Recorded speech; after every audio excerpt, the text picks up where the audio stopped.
Wars are remembered for years of fighting, thousands of lives lost and nations reshaped.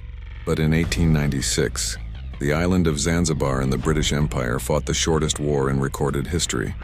It lasted only 38 minutes. Less time than a TV episode, but how could a war end so quickly? And what events led to such a bizarre conflict? Let's dive into the forgotten tale of the Anglo-Zanzibar War. To understand this strange war, we need to step back into the late 19th century. The year was 1896. The British Empire, at the height of its power, had strong influence in East Africa.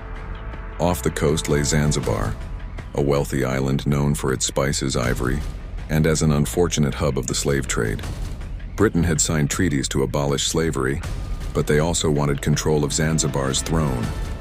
The Sultan, Hamad bin Thawani, was cooperative with Britain. But on August 25, 1896, he suddenly died. His cousin, Khalid bin Bargash, quickly seized the palace and declared himself Sultan. The problem? He didn't have Britain's approval, and in Zanzibar, no Sultan could rule without British recognition. Khalid defied them and refused to back down. Khalid fortified himself inside the Grand Palace overlooking the harbor. He gathered nearly 3,000 supporters, armed with rifles, cannons, and palace guards. The British sent Rear Admiral Harry Rawson with a fleet of warships. Rawson delivered an ultimatum.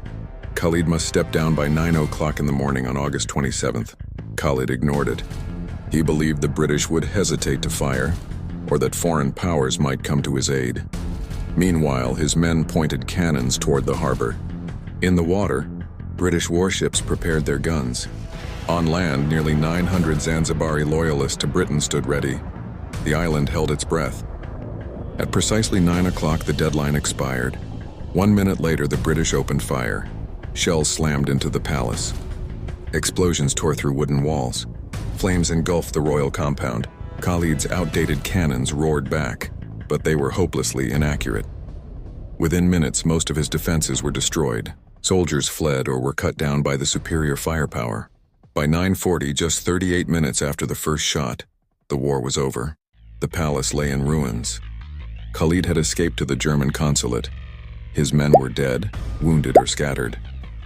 The cost of this lightning-fast war was shocking. Over 500 of Khalid's supporters were killed or wounded. On the British side, only one sailor was injured, and not even from enemy fire. Britain quickly installed a new sultan, Hamad bin Mohammed, who cooperated fully with their demands.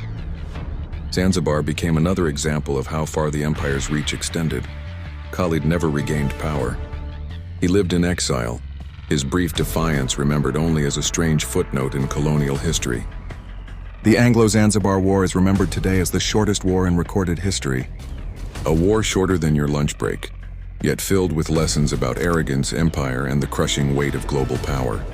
And believe it or not, this isn't the only bizarre war in history. Did you know Australia once declared war on emus? That story might be even stranger. If you enjoyed this story, make sure to subscribe for more strange and fascinating moments from history.